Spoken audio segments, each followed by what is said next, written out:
رجعنا لكم مشاهدينا مرة تانية، وزي ما قلنا لكم في بداية الحلقة النهاردة وحديثنا عن نقابة المهندسين مع حديث أكتر من مرة. يمكن الأسبوع الماضي كان معانا نقابة الأطباء، النهاردة هنتكلم عن الأزمة المثارة حاليا ما بين نقابة المهندسين ووزير الري. اتهامات كثيرة موجهة لنقابة المهندسين ما بين النعم وبين اللا، ما بين الادعاء بالكذب وما بين الادعاء بالحق. النهاردة هيكون حديثنا مع ضيوفنا اليوم حول أزمة نقابة المهندسين وأيضا انتخابات تجديد النصفي. معنا اليوم مهندس خالد المهدي أمين عام نقابة المهندسين بالقاهرة. مساء الخير. مساء الخير. اسمع خالد. المهندس عصام إبراهيم أمين صندوق النقابة العامة للمهندسين. مساء الخير. مساء الخير عصام. طيب في البداية يعني احنا عايزين نقرب للسادة المشاهدين، الناس كلها فاهمة نقابة المهندسين، لكن ما حدش يعرف التركيبة أو التشعب اللي داخل نقابة المهندسين ما بين نقابات فرعية ونقابة المهندسين ومجلس الأعلى للنقابة. يا ريت نشرح للناس أكتر هذه التركيبة. مساء الخير يا فندم. هو حضرتك نقابة المهندسين في المجلس الأعلى والنقابة العامة للمهندسين اللي هي مقرها 30 شارع رمسيس، وفي النقابات الفرعية توجد 23 نقابة فرعية في 23 محافظة. حضرتك الانتخابات اخر انتخابات اجريت كانت في 25/11/2011، ودي كان المتنافسين الرئيسيين فيها هو كان التيار المحسوب على جماعة الإخوان المسلمين، كان قائمة تجمع مهندسي مصر، وتيار الاستقلال. أسفرت الانتخابات عن فوز تيار اللي هو المحسوب على جماعة الإخوان المسلمين بمعظم مقاعد المجلس الأعلى، اللي هو تركيبته معقدة نوعا ما هشرحها لحضرتك، وفوز تيار الاستقلال بالنقابة الفرعية للقاهرة بالكامل، وأعتقد نقابة فرعية أخرى شمال سيناء، ومقاعد قليلة في بعض الشعب. أدى ده أن تشكيل المجلس الأعلى لنقابة المهندسين اللي هو بيتشكل من النقيب كان ناجح على قائمة زملائنا تجمع مهندسي مصر، بالظبط المهندس ماجد خلوصي، وال11 المكملين، 11 مقعد مكملين اغلبهم محسوبين على التيار الاخواني المسلمين، جميعهم محسوبين عليه، وبينضم اليهم رؤساء النقابات الفرعيه. فدول كان منهم رئيس النقابه الفرعيه بالقاهره المهندس اسامه شوقي، اللي هو مثل بعد كده مهندسين مصر في لجنه ال50 في كتابه الدستور. وبيتم تصعيد من الشعب، لأنه في الشعب الهندسية احنا عندنا 4 شعب الرئيسية اللي هي الشعب المدنية والمعمارية والميكانيكية والكهربائية، و3 شعب فرعية اللي هي الغزل والنسيج والكيمياء والنووية والبترول والتعدين والفلزات. بيتم تصعيد من مجالس هذه الشعب للمجلس الأعلى للنقابة العامة للمهندسين. فالمجلس الأعلى للنقابة العامة للمهندسين تركيبته معقدة إلى نوعا ما، بتتكون من رؤساء النقابات الفرعية ودول 23 مقعد، بالإضافة إلى حوالي 29 مقعد بيتم تصعيدهم من الشعب، بالإضافة لل11 مقعد المكملين والنقيب. فبيبقى التشكيل في حدود 61 ل 61 مقعد تقريبا يتم تشكيل المجلس الأعلى لنقابة المهندسين منه. لكن طبعا احنا وضحنا ان تيار الاستقلال كان كسب محافظة القاهرة بالكامل اللي هي نقابة المهندسين بالقاهرة، والباقي كان لزملائنا اللي هم تجمع مهندسي مصر المحسوب على جماعة الإخوان المسلمين. تمام. طيب مهندس عصام، بكده يعني هنبقى يعني وفرنا على نفسنا جزء يعني كبير من بعض الادعاءات. مش هخليني ما اقولش يعني اتهامات، لانه يعني مش اتهام بالشكل الصريح، ولكن في كثير من الادعاءات حول مجلس النقابه العامه المحسوب على تيار الاخوان المسلمين، و فلوس ممكن بتدفع لمصابي وشهداء ومش عارفه ايه والكلام من ده. الحاجه الثانيه فكره تخزين بعض الاسلحه، يعني كثير من هذه الادعاءات. نعم. اتفضل. بسم الله الرحمن الرحيم.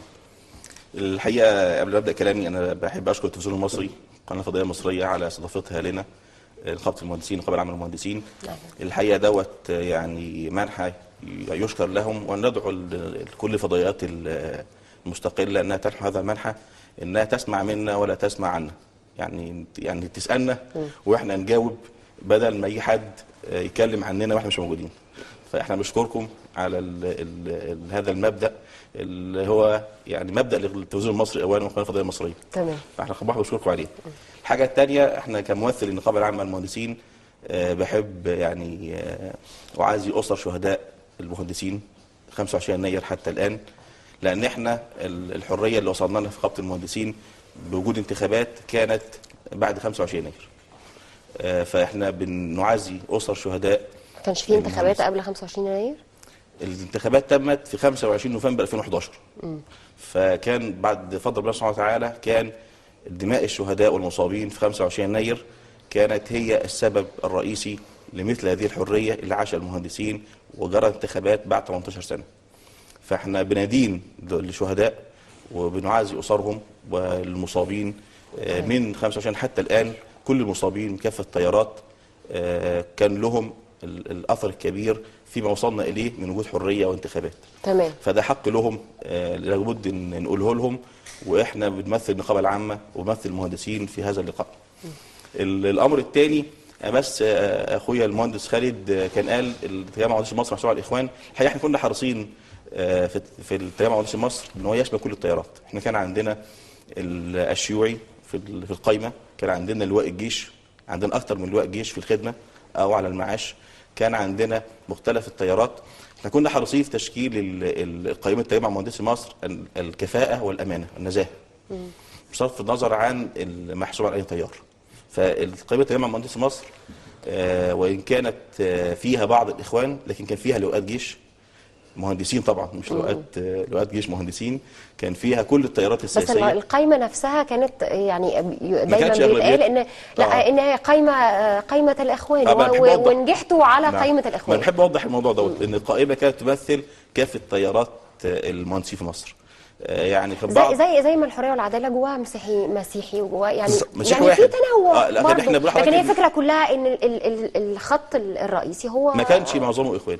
يعني اول حاجه ما كانش القائمه معظمها اخوان، كانت القائمه اخوان وجيش ومهندسين في الجيش، يعني في الخدمه وبره الخدمه كانت تيارات سياسيه مختلفه. فالقائمه كانت تشكل مجموع مهندسي مصر، حتى اسمها تجمع مهندسي مصر مع نبني مصر. كان دوت الاسم بتاعها، ما كانش اسم تيار. تجمع مهندسي مصر كان اسم مقصود. طب المجلس الاعلى؟ المجلس الاعلى نفس ما حضرتك المجلس الاعلى زي ما اخويا المهندس خالد، مش اغلبه تم يعني اختياره برضو من نفس القائمه تقريبا. ما هو حضرتك استثناء الشعبه المعماريه كلها القائمه حضرتك زي حضرتك دي تشكيله من مهندسي مصر، فيها اخوان وفيها كافه التيارات الاخرى. القائمه حازت ثقه المهندسين في انتخابات حره ونزيهه. المجلس الاعلى تشكل بانتخابات تصعيد من الشعب للمجلس الاعلى. رئيس النقابه الفرعيه المنتخب في الجمعيات العموميه بيبقى عضو مجلس اعلى بالضروره. المكملين اوتوماتيك بيبقوا اعضاء مجلس اعلى. فهو المجلس الاعلى تشكيله المكملين بينتخبوا من جميع مهندسي مصر. النقيب وال11 مكمل بينتخبوا من كل مهندسي مصر. قاعده انتخابهم كل مهندسي مصر. الرؤساء النقابات الفرعيه بينتخبوا من داخل محافظاتهم مهندسينهم. الشعب بينتخبوا من ابناء الشعبه من كل مهندسي مصر. تمام. طب خلينا يعني ندخل بقى في صلب الموضوع. سواء كانت القائمه يعني تشكيله مختلفه، ولكن خلينا يعني في حاجات بتبقى واضحه وصريحه. يعني احنا عارفين ان القاهره كان تيار الاستقلال، هنا كان القائمه المحسوبه على الاخوان المسلمين. لا خلينا، لا مش قصدي يعني، بس قصدي فيها تنوع وكل حاجه، ما حدش قال حاجه. خلينا نتكلم بقى على هذه الادعاءات اللي هي دلوقتي محض تساؤل للكثير. احنا حضرتك عملنا مؤتمر صحفي يعني وضعنا فيه بالمستندات كافه هذه الادعاءات، ثم اصدرنا بيان نشر على موقع النقابه، ثم نشرنا بيان صحفي نشر في الجمهوريه يوم الخميس اللي هو دوت ثم نشر يوم الجمعه في الاهرام، ثم نشر معانا ده يا جماعه نشوفه بيان من نقابه المهندسين المصريه. اعتقد معانا تمام. الحقيقه ان زي ما قلت ادعاءات، هذه الادعاءات بالمستندات غير حقيقيه. بالمستندات مش بالكلام. اول ادعاء ان احنا بنصرف فلوس للمصابين والشهداء. النقابه بتصرف فلوس للمصابين والشهداء من سنه 2000، مش من 2011 ولا 2012 و13. انا معايا بيان بيقول ان كان في بعض السنوات قبل النقابه، قبل المجلس المنتخب، كان بعض السنوات بيتصرف للمصابين 4 مليون جنيه. 4 مليون جنيه. احنا المصابين من المهندسين 4 مليون جنيه. احنا ايه موضوع الطلبه دلوقتي؟ موضوع الطلبه مش مهندسين ولا مقيدين. ما وصلش مهمه ليهم. ما هو حضرتك الغريبه ان حضرتك بتقول ادعاءات، كلمه ادعاءات هي توصيف حقيقي للموضوع. احنا بنقول ادعاءات لان لسه يعني لم يبت فيها، ولكن منها ممكن تكون صح وممكن تكون غلط. ما انا حاجه معايا مستندات. تمام. انا حاجه معايا مستندات بتقول من النقابه، الناس المسؤوله في النقابه، انه لم يتم صرف مليم واحد لاي طالب. وحضرتك القرار كان ايه؟ المجلس الاعلى في 11/11 اجتمع في شهر 11 وطلع قرار تنفيذ في شهر 11 ان الموظفين والطلاب تراجع الشؤون القانونيه في صرف اعانته. طلاب سنه ثالثه ورابعه، لان كان وجهه النظر اتقالت للمجلس الاعلى ان طالب ثالثه ورابعه اصبح بالضروره هيكون مهندس، لان هو ما بيطلعش بره الكليه خلاص. يعني اولى اعدادي، اولى وثانيه وثالثه اعدادي، اولى وثانيه، لو الطالب سقط اكتر من سنه بيفصل من الكليه. الطالب في سنه ثالثه وسنه رابعه مهما سقط بيدنه في الكليه. ايوه بس هو ممكن يخرج ما يشتغلش، ممكن يخرج ما يشتغلش. فكان القرار في المجلس الاعلى بعد السؤال الشؤون القانونيه. المجلس الاعلى بعديه طلع قرار تنفيذ في 24/11 ان الصرف للطلاب والموظفين غير جائز. فلم يتم صرف مليم واحد لطالب او موظف اداري داخل النقابه، سواء معتقل او مصاب. لم يتم صرف مليم واحد لطالب. القرار كان طالع بعد مراجعه الشؤون القانونيه. طيب. بالنص كده. ده بالنسبه والمستند موجود مع للاموال. طيب. فحضرتك الصرف بيتصرف على المهندس. انا معايا حالات، معايا اثباتات ان تم صرف يعني شهيد لواء جيش، يعني خد لواء جيش تم صرف له. هو في الاول وفي الاخر مهندس يعني. فالاصل احنا نصف مهندسين. امبارح جاي لنا من لجنه الشهداء والمصابين رائد شرطه مهندس استشهد في حادث في 9/2013، وهيئه المكتب وافقت على الموضوع لان هو يحق له كمهندس. فحضرتك الصرف بيتم طبقا لاجراءات داخل النقابه بصرف النظر عن انتمائه السياسي وصرف النظر عن حاله. يعني دي نقطه مهمه.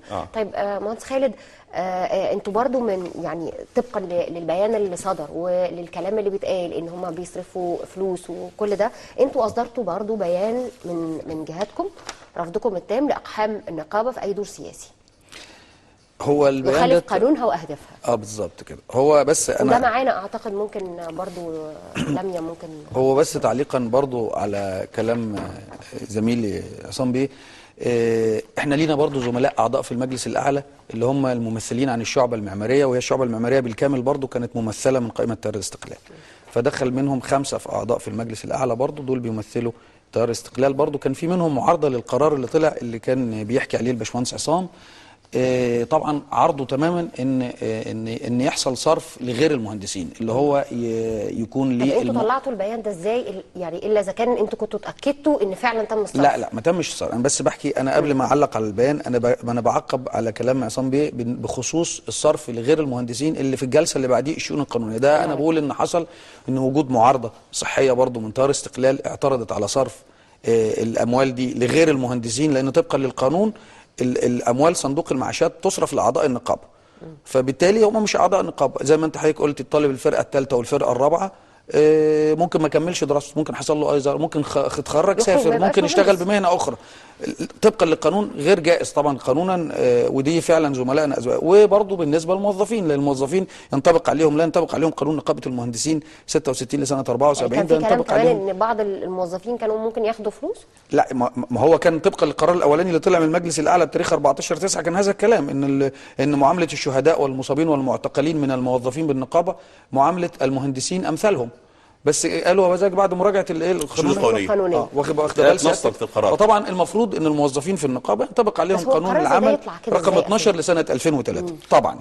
فطبعا يعني نقول ان المعارضه الصحيه لتيار الاستقلال منعت ان يصرف فيها اموال النقابه في هذا المجال. بالنسبه للبيان اللي حضرتك ذكرتيه، احنا طبعا تيار الاستقلال منذ ان طبعا احنا كلنا معظمنا النقابات، الناس اللي بتنجح فيها او الناس اللي شغاله في العمل النقابي وكده معظمهم برضه بيبقى لهم توجهات سياسيه. بس فلسفه تيار الاستقلال استقلال العمل النقابي عن السياسه. يعني احنا مثلا في نقابه المهندسين الفرعيه بالقاهره برئاسه المهندس الاستشاري اسامه شوقي، زي ما قلت لحضرتك هو كان ممثل المهندسين في لجنه ال50 لكتابه الدستور. احنا منذ انتخابنا من الجمعيه العموميه زي ما قال الباشمهندس عصام في 25/11/2011 انا دايما بقول هذا المصطلح، حتى كان في لقاءاتنا مع هيئه المكتب النقابه العامه للمهندسين، احنا اصبنا بالعمى السياسي داخل النقابه. لا نفرق بين اي مهندس بسبب انتمائه او دينه او عرقه او جنسه او لونه. اللي عندنا احنا موجودين لخدمه المهندسين بكافه اطيافهم. فبالتالي احنا كنا بنلاحظ طبعا ان في هناك بعض المواقف السياسيه اللي ممكن ان هي السياسه بتبقى انا ليا وجهه نظر وحضرتك ليك وجهه نظر، والمفروض النقابه بتلم المهندسين كلهم وبتجمعهم، مشاريع اجتماعيه، خدمات اجتماعيه، خدمات صحيه الى اخره. لو دخلنا السياسه في القصه، ودي كانت فلسفه تيار الاستقلال، وكان لما نزلنا الانتخابات قلنا ان احنا يكون القرار النقابي مهني ونقابي 100%. فطبعا احنا بعد الاحداث اللي حصلت 30/6 و3/7 وكده، احنا من الاول شغالين، يعني احنا مثلا الانديه في المحافظات تتبع النقابات الفرعيه، هي اللي بتدير الانديه، مجالس ادارات بتشكل من مجالس النقابات الفرعيه.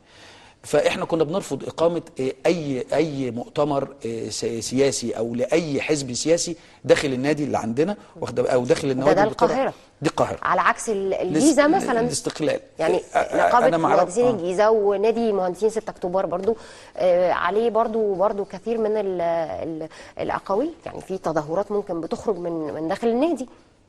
انا مسؤول عن القاهره، يمكن حضرتك بتتكلمي بالجيزه، ممكن يكون كلام حضرتك ده انا يرد عليه الزميل الجيزه، لكن انا بكلم سيادتك. فبالتالي احنا المؤتمر الصحفي، وبعدين انا زي ما بقول لحضرتك احنا القاهره تمثل حوالي 40% من الجمعيه العموميه لمهندسين مصر، يعني المهندسين تخطوا عدد ال 550,000، ال 210,000 تقريبا مهندسين القاهره تخطوا ال 210,000. فانت برضو حضرتك بتبقي موجوده مهندس ومنتخب ومسؤول في نقابه القاهره، وبيضغط عليه من جمعيته العموميه ازاي بيتم اقامه المؤتمر صحفي. واحنا طبعا باختلاف، يعني حصل الشعب المصري حصل فيه اختلاف توجهات، بالظبط، اختلاف توجهات، ما هو مؤيد وما هو معارض، باختلاف المؤيد كان قد ايه، المعارض كان قد ايه. بس احنا في نقابه المفروض ان احنا بنبتعد عن السياسه في هذا الموضوع. اللي حصل ان تم اقامه مؤتمر فين؟ لجنه الحريات. طبعا قالوا ان لجنه الحريات، طبعا لجنه الحريات المفروض ما تقدرش تقيم اي مؤتمر غير بموافقه هيئه المكتب او موافقه اللي بيدير النقابه العامه. ان تم اقامه مؤتمر وتم استضافه فيه ابناء السيد الرئيس السابق، وطبعا ده اثار حفيظه العديد من في داخل قاعه الاجتماعات الرئيسيه داخل مقر النقابه. ده كان السبب في اصدار، لان ده عمل هذا البيان. ده بالذات، هذا البيان بالذات بتاعنا ده اللي حضرتك اشرتي ليه، انا حبيت احكي واقول القصه دي سبب طبعا لان حضرتك هنبدا نخش في قصه، وبعدين طبعا بعديه عقبه بيان من النقابه العامه ان بيعلق على الاحداث الانقلاب الدموي والى اخره. هنخش في سكه بقى، لا ده انقلاب، لا ده مش انقلاب، احنا يعني خارج سور النقابه، انا حر، انا قاعد في الحزب بتاعي اطلع بيانات زي ما انا عايز. دخلنا النقابه زي ما قال الباشمهندس عصام، خلاص بقى، لان احنا لو اتكلمنا في السياسه يعني سوري بالبلدي كده هنقطع هدوم بعض. لكن في النقابه كلنا هنخدم اعضائنا. دي مشكله النقابه، ودي اللي حطت النقابه قبل كده حجه سنه 95.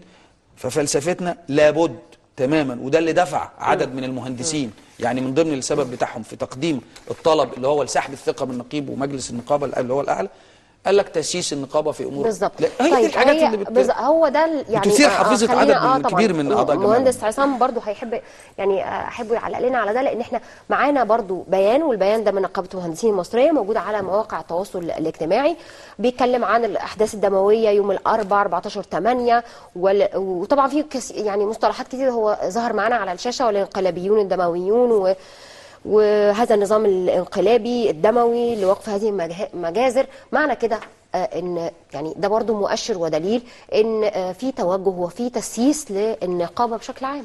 طيب يعني دعيني الاول ابدا ان انا بايد كلام المهندس خالد تماما، ان احنا العمل النقابي عمل خدمي مهني، عمل وطني في الاساس، لان النقابه بقانونها جهه استشاريه للدوله، فلها دور وطني اساسي. احنا كنا حريصين كاستراتيجيه واساس في ممارستنا العمل النقابي ان احنا نفصل تماما العمل السياسي عن العمل النقابي. بعض الاعمال تمت مع اتحاد النقابات المهنيه، ده كان قرار اتحاد النقابات المهنيه، ما كانش يعني البيان ده مين اللي اصدره؟ انا اقول لحضرتك الموقع الرئيس ده كان التواصل الاجتماعي، مش هو الموقع الرئيسي للنقابه. الموقع الرئيسي للنقابه له اجراءات محدده للنشر عليه، لابد يتراجع من هيئه المكتب او حد ادنى الامين العام يصدر تاشيره البيان دوت، او مش البيان، المقال دوت نشر على صفحه الفيسبوك، مش الموقع الرئيسي للنقابه. ده نشر من احد اعضاء المجلس الاعلى فعلا، ولكن ما خدش موافقه هيئه المكتب عليه.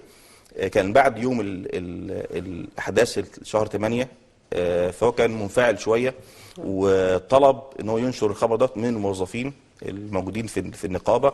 اذا هو منشور حقيقي يعني منشور حقيقي. لا منشور آه. حقيقي، ولكن منشور على صفحه الفيسبوك مش على الموقع الرئيسي للنقابه. موقع رئيس النقابه له اجراءات محدده للنشر عليه، لابد يراجع ما ينشر عليه ويعتمد من الامين العام او احد اعضاء هيئه المكتب يؤشر على المقال المنشور. بس هو للاسف يعني هو هذا المقال لما يبقى عضو من اعضاء مجلس على الرقابه فهو صحيح. في كل الاحوال هو صحيح. مش بيمثل شخص، هو بيمثل صحيح. النقابه. صحيح. فهو حضرتك احنا في استراتيجيه، يعني دعينا احنا نقول ايه، في سياسات واستراتيجيات ثابته وفي تطبيق. احنا بنعترف ان اثناء التطبيق قد يحدث بعض الاخطاء. قد يكون النشر بدون تدقيق او ان اعتماد على صفحه الفيسبوك تحتاج لاعاده نظر في التطبيق، لكن الموقع الرئيسي لا ينشر عليه شيء الا باعتماد، ولا بينشر شيء على الموقع الرئيسي للنقابه يخالف السياسه العامه للنقابه ان احنا لا نمارس العمل السياسي داخل النقابه. طيب انا برضو الحادثه يعني بتاعت الدكتور ابناء اللي هو المؤتمر اللي تم في مقر لابناء النقابه الدكتور السابق، المؤتمر دوت احنا مارسناه من باب الحق المهندس على نقابته، ما كانش عمل سياسي، كان ابناء من حضرتك ازاي. الدكتور محمد مرسي مهندس، فهو عضو من اعضاء نقابه المهندسين ويصرف له معاش من نقابه المهندسين. هو مهندس، احنا بنتعامل مع الدكتور محمد مرسي كمهندس من اعضاء نقابه المهندسين، فلما يجي طلب النقابه بس احنا على محك يعني ماشي. ما انا حضرتك احنا الاصل في الموضوع. وفي اي مهندس معتقل قبل كده اتعمل له مؤتمر صحفي وجات الجزيره والسي ان ان غطت اللي حصل ان حضرتك انا بوفر له اللي حصل ايه؟ اللي حصل ان احنا سياده النقيب بعت جواب للسيد فريق اول وزير الدفاع ووزير العدل والنائب العام ان احنا جالنا خطابات من اسره المهندس عضو النقابه ان هم لا يعلموا مكانه عند عقد المؤتمر. يعني عند عقد المؤتمر، المؤتمر انعقد كانت لسه ما فيش محاكمه، كان لسه المكان بتاع وجوده مش معروف. فبعت ان احنا عايزين ولاده عايزين يطمنوا عليه ويطمنوا على صحته، واحنا كنقيب مهندسين ومجلس نقابه ده له حق علينا كمهندس ان احنا نقف بجوار اسرته في معرفه مكانه والاطمئنان على صحته وتوصيل ادويه له. ده كان الجواب اللي راح لكل المسؤولين في مصر. بس هو ما راحش للمسؤولين، ده هو راح عبر الاسير يعني. لا عبر القنوات الفضائيه كلها. لا الاول الجواب راح لكل المسؤولين في مصر. سياده النقيب بعت جواب للنائب العام، بعت جواب لمعالي وزير العدل، بعت جواب لمعالي وزير الدفاع. بعت جوابات بهذا المعنى ان اسره المهندس عضو النقابه رقم كذا تقدمت بطلب الاطمئنان على صحته ومعرفه مكانه. يعني دي خطوه يعني ممكن يعني اقدر اقول عليها انها طبيعيه لو انتوا هتبعتوا جوابات، لكن لما يبقى كامل وقنوات يعني لما ما جاش رد اتعمل مؤتمر صحفي لتوصيل صوتهم عشان يعرفوا يطمنوا على صحتهم. برضه انا عايز اقول ان في استراتيجيه عامه وسياسه عامه من اول ما جينا المجلس لغايه دلوقتي ان احنا لا نمارس العمل السياسي داخل النقابه.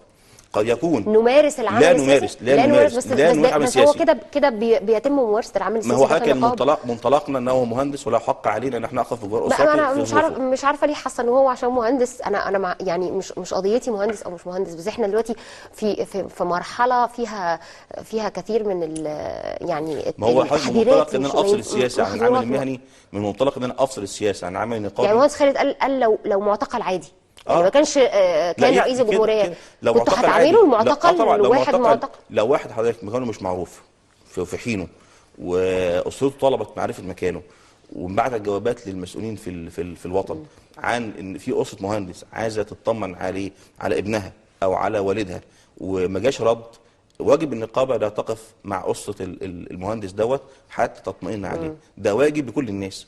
لم تحدث هذه الحاله، يمكن حصلت مره قبل كده زمان واتعمل، اظن كان حد مهندس شيوعي كان يتعمل له مؤتمر زي دوت برضه والنقابه وقفت معاه.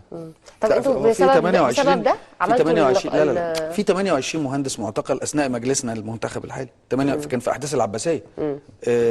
ده وقت 28 لا وقت هذا المجلس اتعمل 28 مهندس معتقل في احداث ما اتعملش مؤتمر. بالعكس احنا عملنا وقفه احتجاجيه. اتعملنا وقفه احتجاجيه وقفت فيها انا والمهندس عصام على باب النقابه ونشرنا. اتعمل اكتر مؤتمر كان 28 مهندس يعني لا كان في اسرهم. اتعمل اكتر ما تمش دعوه اي وكالات انباء. يعني اصلا انا بص، انا حضرتك يعني لازم اكون غيور على وطني. انا ما ينفعش اجيب قناه الجزيره واجيب قنوات اجنبيه ادخلها حرم النقابه. حضرتك ما عندي اجيب التلفزيون المصري، لكن يعني ايه الفكره وهذه الحساسيه الشديده والاستقطاب الشديد في الشارع المصري واروح جايب الجزيره في وقت واجيب الناس كلها كانت CNN؟ الجزيره اساسا مش معقوله. وادخلها في قاعه عثمان احمد عثمان في النقابه العامه للمهندسين.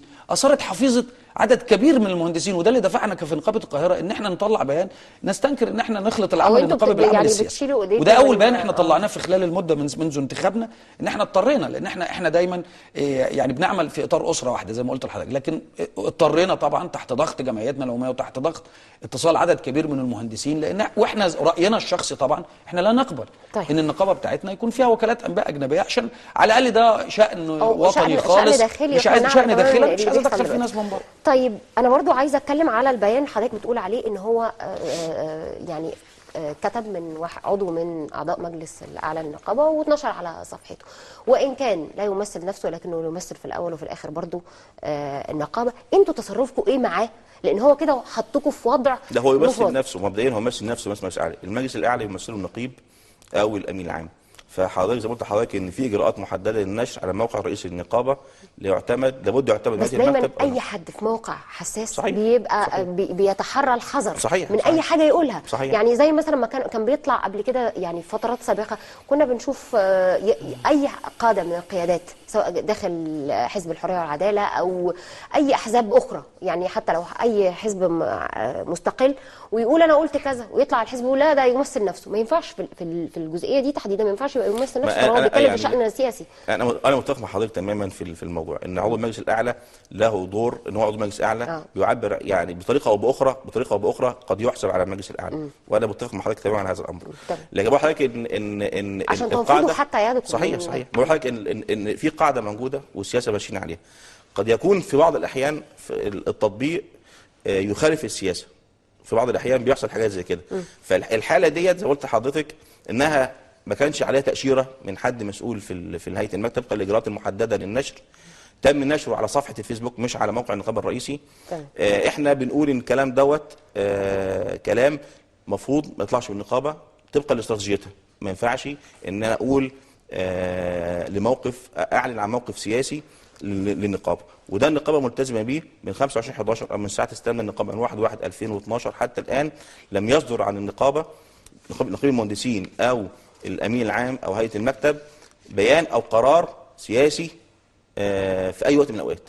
طيب خليني لا هو بقى لا هو صدر ان احنا صدر يعني الدستور مثلا، واخد بال حضرتك ازاي؟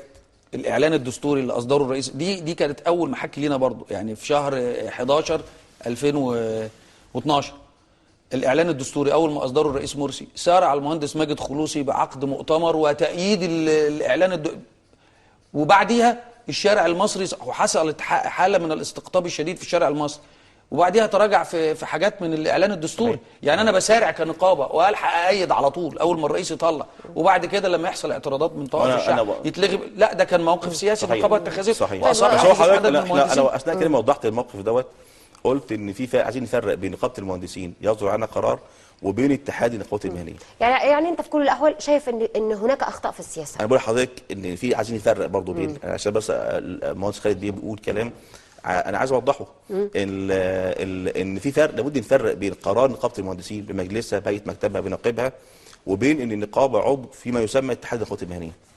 اتحاد النقابات المهنيه كان بيمثل 24 او 23 نقابه بيرأسها دكتور محمد بيه عبد الجواد، وكان عضو فيها اعضاء النقابات المصريه ممثله فيه، والمرشدين الصحيين ونقابات كتيره جدا كانت موجوده فيه. هم تحديدا 17 نقابه مش 24. المجلس جمع النقباء وقالوا ان احنا، واجتمع مؤتمر عام ومؤتمر صحفي، وقالوا ان احنا بنأيد الموضوع دوت، وكان قرارهم بيقول احنا ده الاستقرار قصه، يعني الموضوع كده يعني ايه. فعايزين نفرق بين قرار نقابه المهندسين وبين قرار اتحاد النقابات المهنيه. نقابه المهندسين ما ايدتش الدستور ولا اعلان دستوري. ده ما هو كان في قاعه عصام بيه، كان في قاعه عثمان احمد عثمان، القاعه الرئيسيه وفي مبنى النقابه العامه للمهندسين. فده اكيد بتأييد. خليني اقول لحضرتك ان نقابه المهندسين هي اكبر واقوى، مع احترامي لجميع النقابات المهنيه، نقابه في مصر هي اكبر يعني نقابه في مصر. لما تقولي لي داخلين على 600,000 عضو مهني، واخدت بال حضرتك، ومعروف اصولها الثابته والسائله وبتاع يعني بالمليارات. اكيد مليون الثقل بتاعها موجودين في الاتحاد. الثقل يعني ليها ثقل طبعا وسط الاتحاد النقابات المهنيه، واخد بال حضرتك ازاي. وفي الاجتماع والبيان بيطلع منين؟ من على نقابه المهندسين، واللي بينزل البانر على جدار النقابه. فطبعا بيبان ان هو بيبقى هو تمثيل الاتحاد. مباشر لنقابه المهندسين. خليني عشان الوقت ما يسرقناش، انا عندي برضو قضيه عايزه اتكلم فيها، هي المشكله والازمه اللي حاليا ما بينكم وما بين وزير الراي، تمام، وجمعيه عموميه طارئه ما بين المجلس الاعلى ما بين المجلس الاعلى بالظبط. هو حضرتك ما فيش خلاف بيننا وبين وزير الري خالص. هو حضرتك في معلومات خاطئه. انا عندي معلومه ان الدكتور سليم العوا هيقيم دعوه طعن على قرار الوزير. هو حضرتك في معلومات احنا اعتقاد جازم انها خاطئه، وسط معالي السيد وزير الري بناء عليها عمل بلاغ بناء على هذه المعلومات. احنا اثبتنا مؤتمر صحفي ان كل هذا الكلام كلام خاطئ بالمستندات. هو كان بيتكلم على 3-4 حاجات، ان احنا بندعم غزه 7 مليون جنيه بالظبط. اعمار غزه، اعمار غزه. فين اعمار مصر؟ اعمار مصر فين؟ ما هو ده مش اصلا اعمار غزه. فين؟ ما هو الكلام حضرتك احنا محتاجين انكم دلوقتي اعمار مصر. صحيح. هو حضرتك ما فيش حاجه عندنا، ما عندناش لجنه اسمها اعمار غزه اصلا. عندنا لجنه اسمها الاعمار، كانت مسؤوله عن كل الاماكن في الوطن العربي اللي فيها مشاكل زي ليبيا، زي العراق، زي يعني هو في اعمار غزه مفيش اعمار غزه وحضرتك مش موافق عليه ولا مفيش اساسا؟ مفيش اصلا لجنه اسمها اعمار غزه، مفيش لجنه اسمها اعمار غزه. في الاول يا عصام الاسم ده مش موجود. بقت اعمار بقت موجوده. بقت الاعمار كانت في الاول بس بعد كده بقت الاعمار خالص بقت الاعمار بس. لا حضرتك اللجنه من انشائها برئيسها بمقررها بعضها اسمها لجنه الاعمار من نقابه المهندسين. اللي مهندس خالد بيه بيتكلم عليه دي لجنه فلسطين في اتحاد المهندسين العرب. لجنه المهندسين واعمار غزه في اتحاد المهندسين مش في نقابه المهندسين المصريه. فعايزين نفرق بين الاماكن المؤسسات اللي فيها لجان اسمها مهندسين كلها. ففي عندنا حاجه اسمها اتحاد المهندسين العرب. مهندس خالد من جوه النقابه، يعني هو عنده علم. مهندس خالد برضه يعني مع احترامي له يعني بعيد شويه عن النقابه العامه. لا بعيد شويه عن النقابه العامه. لا عفوا النقابه العامه حضرتك محتكه اكتر باتحاد المهندسين العرب. فاتحاد المهندسين العرب في لجنه اسمها لجنه فلسطين واعمار غزه، ده لجنه في اتحاد المهندسين العرب مش في نقابه المهندسين المصريه. نقابه المهندسين المصريه فيها لجنه الاعمار، ولجنه الاعمار من ضمن اللجان اللي مسؤوله عن الاعمار جوه مصر وعن الوطن العربي، البلاد المنكوبه باي مشاكل هندسيه. الموضوع غزه اتقال احنا دعمنا 7 مليون جنيه، ما دعمناش بولا مليم. كل اللي اتصرف عايزينكم تدعمونا بقى. يعني مصر محتاجه بصراحه. يعني طبعا الشعب المصري احنا بنتكلم على مهندسين وانت بتقولي اصول ثابته واصول مليارات ومهندسين قامات كبيره داخل كل النقابه. صحيح. بس حاجات كتير قوي، يعني طرق وكباري الشعب الفلسطيني والشعب الغزاوي اشقاء لينا، لا شك في هذا. بس زي ما بيقولوا المثل اللي يحتاجه البيت يحرم على الجامع. فيعني الشعب المصري يتطلع لاول مجلس منتخب لنقابه المهندسين بعد 18 عام على الحراسه. اين اعمار مصر؟ صحيح ماشي. واخد بال حضرتك؟ اين موقف نقابه المهندسين من مخالفات البناء في المحافظات وعددها بالالاف؟ واخد بال حضرتك؟ النقابه هي الاستشاري، النقابه هي الاستشاري المجاني الهندسي للدوله وفي المشروعات القوميه الكبرى، ولازم كان يبقى ليها دور اكبر من كده بكتير في اطار حل المشاكل البيئيه والهندسيه اللي في الوطن. قبل ما اروح اعمل غزه اما استريح واريح المواطن المصري اللي عندي ابدا اشوف موضوع غزه. وحقيقه الفصل بين الامور وبعضها بقى فصل صعب، لان نقابه المهندسين نقابه قويه وكبيره زي ما المهندس خالد بيقول 600,000 مهندس تقريبا. فانا ما عنديش مشكله ان انا اشتغل في ده كله مع بعض بالتوازي. ليه اقول ده قبل دوت؟ اولا النقابه في مجال العمل الهندسي الوطني. لا بس هي مصر رقم 1 على فكره. طبعا هو ما حصلش. هو حضرتك موضوع غزه كان عشان مصر. احنا حضرتك موضوع غزه كان ليه؟ الموضوع اللي عايز اوضحه حضرتك، احنا كنا رايحين نسوق منتجات المصانع المصريه في غزه. غزه كانت خدت منحه من قطر 400 مليون دولار، وكانت بتشتري الماتيريال بتاعه البناء من العدو الصهيوني باسعار مضاعفه. احنا كنا رايحين نعمل مؤتمر هناك ومعرض هناك، وخدنا عينات من المنتجات المصريه المصانع المصريه عشان نسوقها جوه غزه وتتباع، عشان اعمل حراك اقتصادي للمصانع المصريه تعالج مشكله البطاله. لا احنا عايزينكم هنا. ما هو يعني ده هنا يعني ده هنا. انا لما ببيع المنتج بتاعي واشوف له اسواق جديده ده هنا. بس ما ده مش هناك، ده حصل وحصل يعني حصل فتح الاسواق يعني وعملت مردود على مصر. خدنا عينات حضرتك راحت هناك وفتحنا فعلا راحت العينات دي كلها لغزه هناك، وكنا بنرتب لمؤتمر كبير، معرض للمصانع كلها على غرار معرض انتربيدي كان بيتم هنا في مصر هنا، يتعرض هناك. والكلام ده كان بيتم جوده طب فعلا. هو هل كانت غزه هي السوق الوحيده ولا كان في اسواق ثانيه؟ يعني حضرتك رحتوا ليبيا الامارات، شغالنا في رحتوا يعني اسواق ما حضرتك كبيره لجنه يعني. الاعمار، حضرتك لجنه الاعمار بتتكلم على الاماكن اللي عايزه اعمار، فبتتكلم على اعمار العشوائيات لمصر من ضمن شغلها، بتتكلم على من ضمن السكوب بتاع شغلها المفروض تتكلم على العشوائيات. في حضرتك ليبيا كانت بدات تروح ليبيا عشان بعد الحروب بتاعت ليبيا كانت بدات بقى في مشكله هناك هندسيه، كان لابد نساعد هناك وبساعد المنتج المصري رقم واحد. يعني انا هدفي من الموضوع دوت ان انا الوطن العربي ده حاجه جزء واحد لا يتجزا، وانا بسوق منتجي المصري والصناعه المصريه في اسواق اخرى. لكن احنا برضه عندنا مشكله، عندنا فعلا مشكله كبيره. يعني حضرتك بتتكلم على عشوائيات وبنتكلم على طرق وكباري، بنتكلم على مخالفات بناء، صحيح، وبنتكلم على حاجات كتير جدا. النقابه لم تترك المهندسين في ده لم تترك مجال من هذه المجالات، فتره البناء لم تترك مجال من هذه المجالات الا عضت فيه مؤتمرات وندوات. كان اخرها امبارح كان مؤتمر كبير في مركز البحوث عن الطاقه الجديده والمتجدده. طيب. ده كان الموضوع الثاني. عملنا قبل كده الطاقه النوويه، دكتور شاكر بيه مرقبي وكيل النقابه كان مؤتمر كبير عن الطاقه النوويه. اتعمل اكثر من مؤتمر عشان نحل مشكله الطاقه في مصر وقدمنا مقترحات. كان اخرها امبارح كان بيبث بنقاط النيل العلميه لايجاد سبل جديده لعلاج مشكله الطاقه في مصر. نخفض الامل بيه، منخفض القطاره، مشروع قناه السويس، دي كلها مشروعات النقابه قدمت فيها اوراق بحثيه وقدمت فيها مؤتمرات والنواه. طيب انا كلمه اخيره يا مهندس خالد فيما يخص المرحله القادمه ويعني تطلعاتكم بقى لنقابه المهندسين في المرحله القادمه، وخصوصا احنا بنتكلم على انتخابات التجديد النصفي. بس سريعا التجديد النصفي حضرتك اولا يعني انتخابات التجديد النصفي برضو نقابه القاهره كان ليها موقف برضو قانوني محترم. المجلس الاعلى اعلن عن انتخابات التجديد النصفي كان في شهر سبتمبر انها تجرى في شهر نوفمبر، وانا ارسلت خطاب الاستاذ الدكتور علي عبد الرحيم الامين العام النقابه العامه للمهندسين، وقلنا ان هذا الموعد مش هو اللي منصوص عليه في القانون، وعند وجود نص لا اجتهاد عند وجود النص.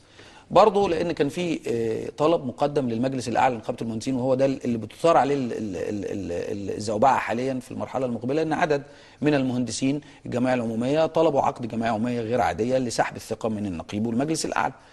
فبالتالي اعتقد يعني ان ارتقى المجلس الاعلى ان احنا يبادر بموعد الجمعيه العموميه او كده. طبعا احنا خوفنا ان احنا نمشي في اجراءات الجمعيه العموميه ونعمل الانتخابات، وبعد ما يجي الانتخابات التجديد النصفي يطعن عليها بعد كده ويتم الالغاء. وطبعا انت عارف حضرتك انتخابات نقابه المهندسين تكلفتها بالملايين. فاحنا كسبنا الدعوه دي طبعا واوقفنا الانتخابات، وهي المفروض موعدها كما نص القانون الاعلان عنها في اول يناير، وفتح باب الترشيح في الاسبوع الثاني من يناير، وبتجرى في اخر فبراير او في اول مارس.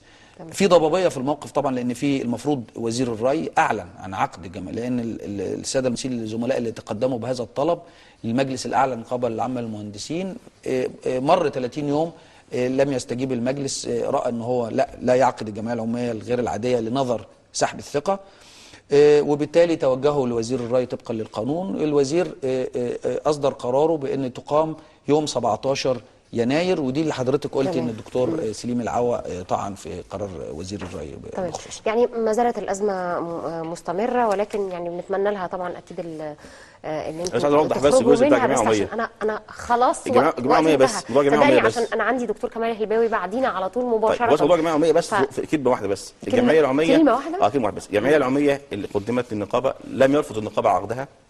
النقابه قالت ان احنا عايزين نستوثق من ان اللي طالبها مهندسين. انا القانون النقابي بيقول 100 مهندس يقدم طلب لجمعيه عموميه. ال 100 دولت لابد اعرف النقابه ان هم مهندسين، فقلنا لهم لو سمحتم حاجه من اثنين، لا اما توثقوا توقعاتكم في الشهر العقاري وجيبوها للنقابه، او حضراتكم تيجوا النقابه توقعوا قدام الموظف المختص اللي جه 11 واحد بس من ال 100 المطلوبين. في مشكلتين في الموضوع دوت. انا ابقى مهندس، مش هلحق اقول مشاكل. انا ابقى مهندس وان انا عايز اعمل جمعيه عموميه، يعني ممكن واحد يكتب اسمي ورقم عضويتي وانا مش عايز جمعيه عموميه. فلا بد استوثق ان انا مهندس وعايز اعمل جمعيه عموميه، فده ما حصلش. فبعتنا للمهندسين قلنا لهم كده، وبعتنا لمعالي وزير الري قلنا له كده. فاحنا عايزين نعمل جمعيه عموميه، بس عايز اعملها صحيحه قانونا.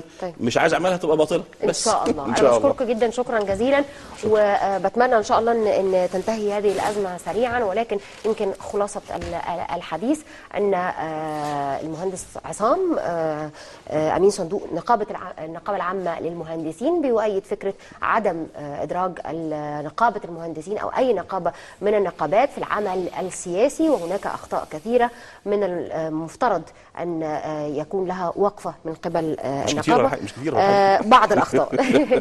شكرا جزيلا المهندس خالد المهدي امين عام نقابه المهندسين بالقاهره. شكرا جزيلا المهندس خالد. المهندس عصام ابراهيم امين صندوق النقابه العامه للمهندسين. شكرا جزيلا. شكرا. مشاهدينا اتوقف معاكم فاصل قصير، نرجع لكم مره ثانيه مع الزميله هناء عصام والضيف العزيز علينا دائما دكتور كمال هلباوي نائب رئيس لجنه ال50. خليكم معانا.